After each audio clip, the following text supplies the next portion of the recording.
This is AP Calculus 5-9, connecting a function, its first derivative, and its second derivative. We have learned in the past that if f prime is greater than 0, then that means the slope of the tangent line is positive, and f is increasing. When f prime is less than 0, the slope of the tangent line is negative, and f is decreasing. When f prime is equal to 0, the slope of the tangent line is 0, and that's where f has a maximum or a minimum. It's a maximum if f prime is changing from increasing to decreasing or changing from positive to negative. And it's a minimum if it's changing from decreasing to increasing or the slope is changing from a negative to a positive. If f prime doesn't exist, then we know we have either a hole, a vertical asymptote, a jump, vertical tangent line, or a sharp turn in the graph at that point. If we are asked to graph f prime and we have a does not exist portion for f prime, then you could put any one of those things in your graph because there's not going to be an indication of which one you have at that point.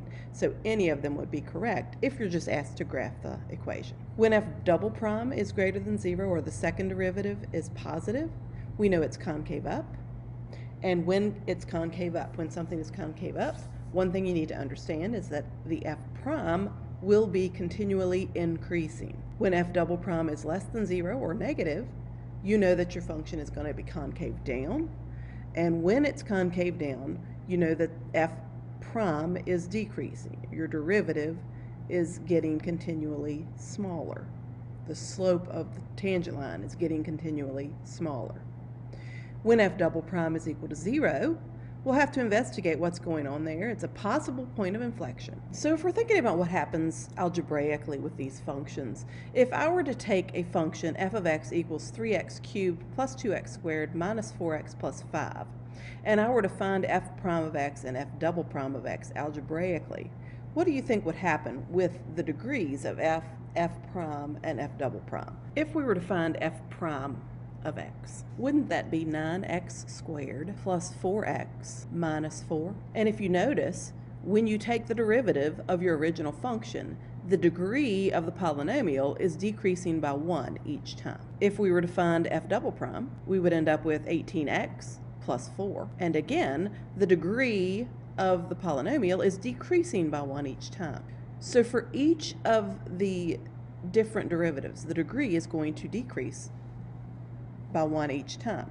So if we have this function, it's a positive leading coefficient, x cubed, we know that that function, the general shape of that graph is going to look like this. So it's a cubic function. It's got two curves. It goes down toward the left, up toward the right. It's increasing here, has a horizontal tangent line here, decreasing here, horizontal tangent line, increasing again. For f prime, the leading coefficient is positive, it's x squared. We know it's going to have one curve. The ends are going to be facing up, so my parabola is going to look like that. And then for f double prime, that is a linear equation with a positive slope, so it's going to look something like this. And what we're going to study in this section is how these graphs relate to each other in terms of putting them all on the same coordinate system. Looking at this function, if you're just trying to label which one's f prime and f double prime, all you have to really realize is, at least for something this simple, is the degree is going to decrease by 1 for each consecutive derivative. So f double prime would be the one here that has the most curves or the highest degree. So that would be the green function as we're looking here. So I have labeled the green function f. If you look at it further, you see that the parabola is the purple function. So that would be our f prime function. And looking at it one more time, the straight line, the linear function, would be our f double prime function. So if we consider how these functions affect each other, when we have a quadratic function, if this is our function of f, then the derivative of f is going to be linear. We've talked about that, but we need to understand whether it's going to be a positive slope as a linear or a negative slope as a linear. And what we need to do is consider whether f is increasing or decreasing. Anywhere f is decreasing, as it is on the left-hand side here, then f prime will be underneath the x-axis.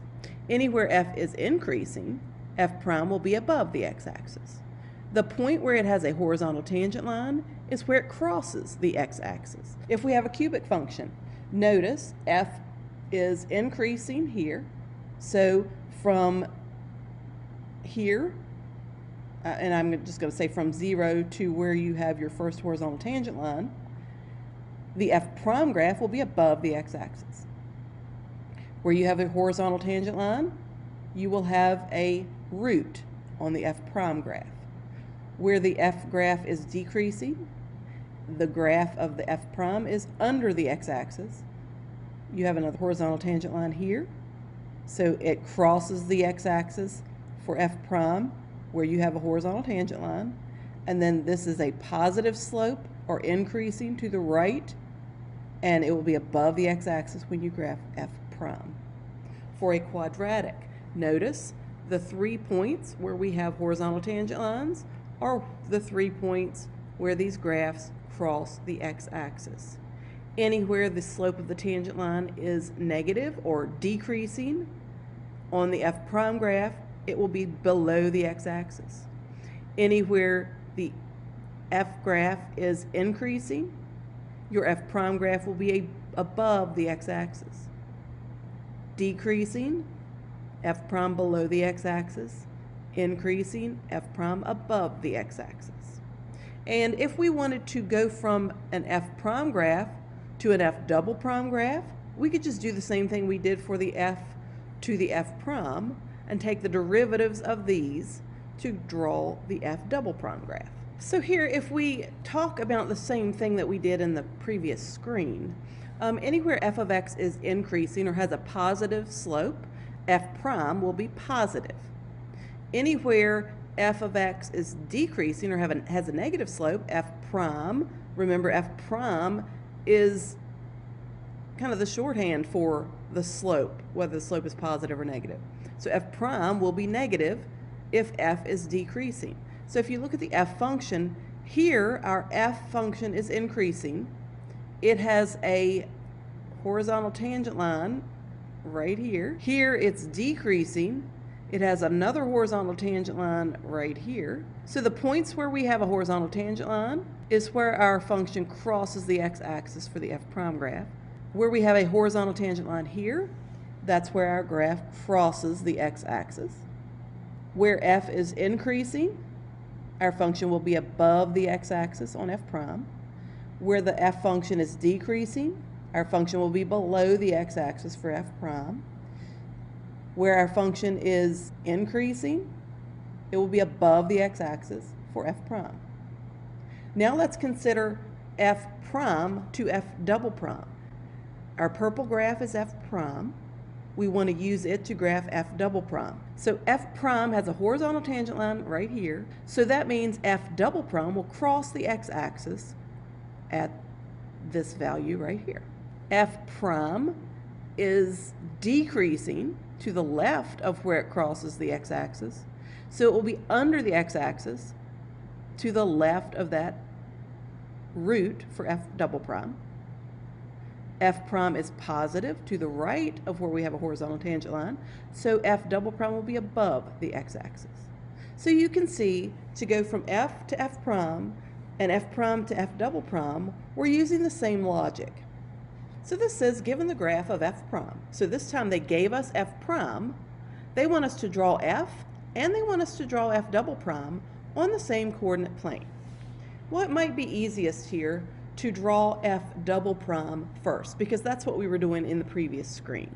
So let's do that. To draw f double prime, anywhere we have a horizontal tangent line on f prime, that's where it's going to cross the x-axis. So we have two horizontal tangent lines on f prime where those would cross the x-axis.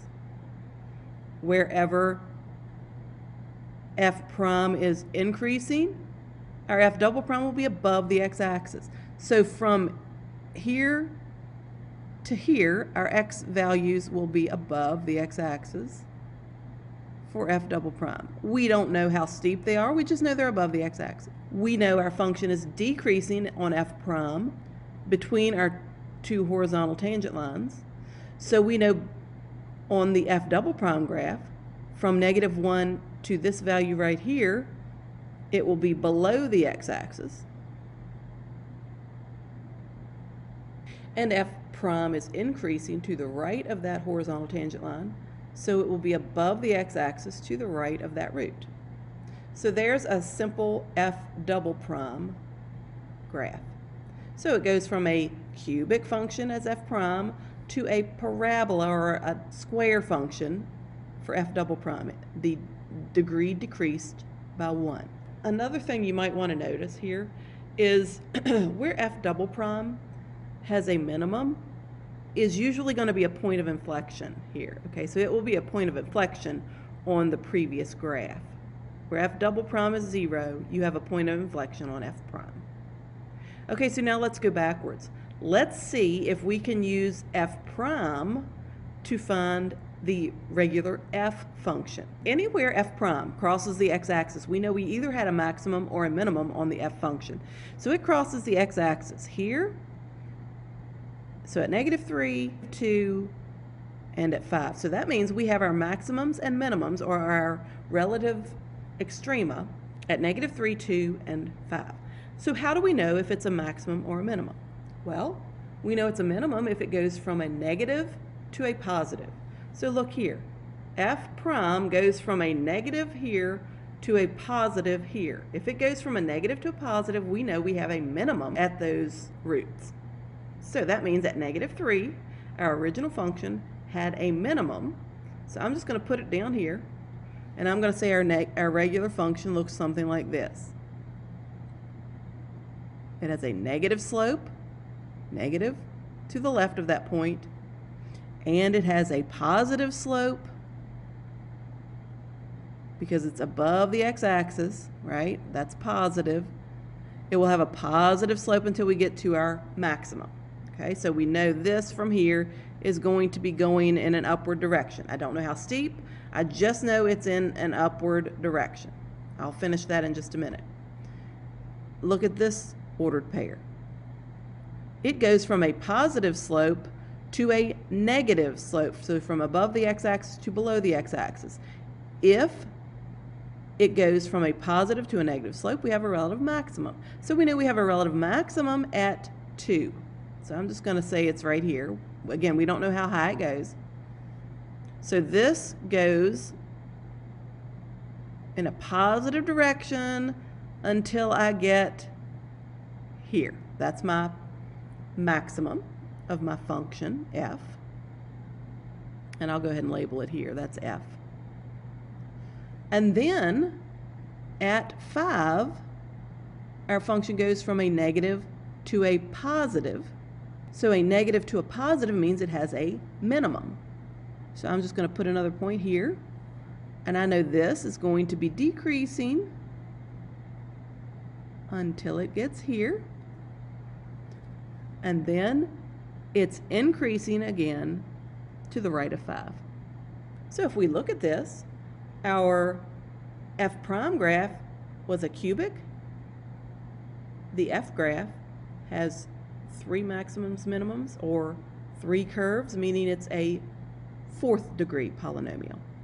So that's a good estimate of what your f graph would look like and your f double prime graph would look like based off of this f prime graph. Here it says, given the graph of f prime, where is f increasing? Now remember, f will be increasing when f prime is above the x-axis. So f prime is above the x-axis from -3 to 2. So we can say f is increasing on the interval, and it will be an open interval, from -3 to 2. And it's increasing again from anywhere the f prime is above the x-axis, so it's increasing again from 5 to infinity for this one, because we don't know where the graph, it's open-ended, so it's going to continue forever. So it's increasing in 2 places. F increases when f prime is above the x-axis. Here, given f prime, for what x values does f have a point of inflection? F will have a point of inflection when concavity changes. So when concavity of your f function changes from positive to negative or from negative to positive, you have a point of inflection. We also know that points of inflection occur when f prime has a maximum or a minimum. So for this graph, it's above the x-axis everywhere from negative infinity until we get to 1. But we're going to have a point of inflection right here. F prime changes from above the x-axis to below the x-axis at the point x equals 2. So we know it's changing from a positive to a negative at 2, so we have a maximum value at 2. So we know our f function has a maximum value here. So it's going to look something like that, and we don't know how high it goes. It could be anywhere on the graph. We know anywhere f prime has a maximum or minimum, we have a point of inflection on the original graph. So we're going to have a point of inflection at 1, and we're going to have a point of inflection at -1. So we know that if this is f prime and we're drawing our original graph f, we know anywhere that these functions have, where f prime has a horizontal tangent line, we have a point of inflection on the original graph. So we know our slope is negative here. We know at 2, our original function has a horizontal tangent line. We know that everywhere else for this function, it's above the x-axis. So my slope of my tangent line for the rest of the original function is going to be positive. So we know we have a point of inflection because this is a maximum of my f prime. So I'm going to go with a positive slope till I get to that point. I know that here I have to have a point of inflection, but my slope has to still be positive because this is above the x-axis. So my slope will still be positive, but it's going to be a point of inflection, meaning it's going down like this. Okay, I'm going to make this a little bit more definite or more defined here. It's going down at my point of inflection. It's going to curve in the other direction, but it's still a positive slope, see? Till I get to my next point of inflection, I'll just make it here, and that is going to change again, change directions. Let me see if I can draw this a little bit better. So I'm going to make it so that I have a point of inflection right here, and I'm going to make it so that I have a point of inflection, I'll just say it's right here. It has to be level with where these maximums and minimums are. So it's a negative slope here. Everywhere else, all of this is above the x-axis. I have 2 points of inflection, okay? So this will be a positive slope. This still has to be a positive slope, but it's going to change directions. And then this still has to be a positive slope, but again, it's going to change directions. So I've got points of inflection. It's positive slope, changes direction, and then changes direction again. Okay, I can make it a little bit more defined there. So I've got 2 points of inflection. So basically what I've got here is it's going like this, changes direction like this, changes direction like this, maximum, and back down. My maximum's a little off. It should be right here. But you can see points of inflection here and right here because the direction is changing. So if you just think back to your f prime, and f double prime, remember what f is telling you where your function is increasing and decreasing. F prime tells you the sine of the slope of your tangent line, the sine of the slope of the tangent line. F double prime tells you whether your concavity, it's concave up or concave down. Here, the graph of f is shown. On which intervals is f prime increasing? Okay, f prime is increasing anywhere your function is concave up. If we go back to this slide, f prime is greater than 0 or concave up anytime f prime is increasing.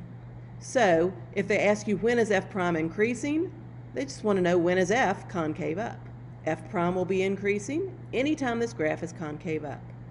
Well, it looks to me like this graph is concave up from here to the end of the graph.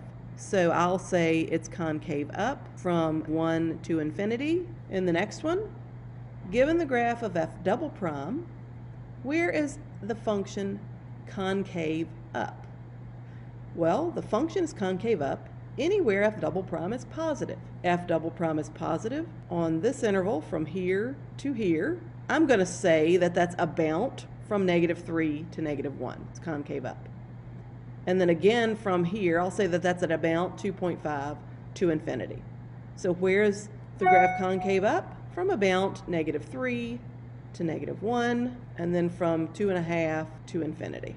Here I've got some multiple choice problems where we want to figure out which graph is the derivative of the given graph. Now, one thing you need to notice there are sharp curves everywhere that this graph changes directions. If they are sharp curves, remember your derivative does not exist. So on the derivative at these points, those would have to be open circles.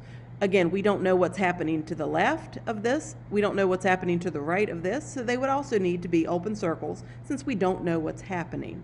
So we can eliminate any of these that don't have open circles. Okay? It looks to me like, well, those are open circles. It's hard to tell because they're so small, but they are open. So the rest of them are open. So we get rid of this one. So if we look at this, look at the slope of this line. Looks like that slope is 1. So from -5, x equals -5 to x equals -3, the slope should be 1, and they should be open circles at each end. So the slope here is 1, open circles on each end. So that's possible. Here the slope, they've got 2, so that's not right. Here they have -1. So the only one, just based on this portion of the graph, that could work is B. All right, let's look at this just to double check. From -3, x equals -3 to x equals 1, it looks like the slope is -1. Yes, that is at -1, and that is an open circle. Both of them are open circles. For this slope, 2, yes, that's at 2. And here, the slope is 0, so it will be at x equals 0 here. So it looks like B is our best choice there. The graph of the function is given. Choose the answer that represents the graph of its derivative. Well, it has to cross the x-axis at 0, and it has to be negative to the left of 0, positive to the right of 0. So, looks like all of these cross at 0. This is a parabola, so I'm thinking that the degree needs to decrease by 1. These are cubic functions, so the degree is increasing by 1. We're going to get rid of those. To the left of 0, it will be negative, so under the x-axis. To the right, it would be positive. So it looks to me like C would be the best option here, because this one would be backwards. For the next one, it looks like we have 2 horizontal tangent lines, one right here and one right here.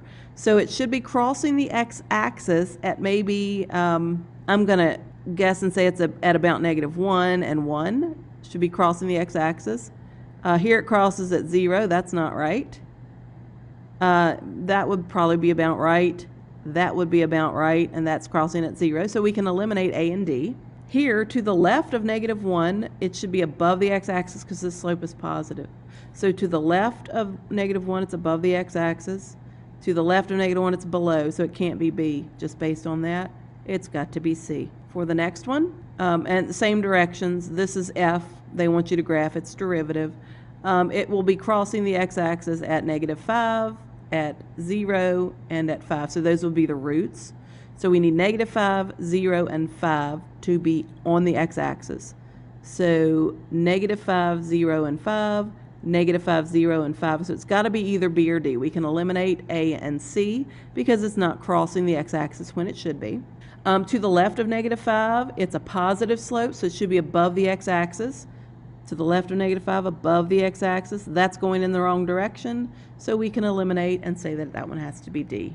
And for the last one, I've got a bunch of different original functions, and we want to match to their derivatives. Well, I'm just going to do some real simple elimination things here. For this one, this is absolute value. This is an absolute value of function. To the left of the sharp curve, we've got a negative slope. To the right of the sharp curve, we've got a positive slope. So it's undefined at 0, so those would be open circles. To the left, we should have a straight line that is negative. To the right of 0, we should have a straight line that is positive. So the only one that could be is A. So this one will be A. It looks like here we've got a jump in the graph. So again, here at 0, we will have a function that's undefined. And again here, this is a sharp curve, so we will have a function there that is undefined. Okay? Well, looking at this one's a little bit easier. We've got a linear slope to the left of 0 that is positive. We've got a linear slope to the right of 0 that is positive, and it's a consistent positive, meaning it's a straight line. Okay? So we've already eliminated A, so I'm going to get rid of that. Look at F. Doesn't it look too that these two slopes are parallel? So doesn't that mean that it's going to be an open circle at 0 because this is a jump in the graph, it's undefined slope, but these have the exact same slope. So that means F has to be this graph because it's just consistent with what we're seeing here. And so then the only other one that has an undefined slope at 0 is E. So E has to be the derivative of this graph right here. And if you think about that, this is a linear or a straight line slope, which is here. And then this one curves. The slope gradually increases as we go, and this is gradually increasing. So that would be your E. Looking at this one, that is a consistent slope throughout the entire function. So wouldn't that mean that the f prime graph has to be a positive slope for the entire f prime function? So that would be B right here. Let me see. Let me eliminate the ones we've already used. Looking at these graphs, well, this is a parabola. If it's a parabola, it's got the second degree, so the derivative of that one that's left has to be a positive, or it has to be a straight line, and it will have a horizontal tangent line at 0. To the left, it will be positive. To the right, it will be negative. So here's 0. From the left, it's above the x-axis. From the right, it's below the x-axis. So that has to be D. And for the last one, positive slope, that is strictly monotonic. The entire function is a positive slope, except for right here, we have a horizontal tangent line there. So that means the entire derivative graph has to be above the x-axis here. And this one is completely above the x-axis. So that would be C.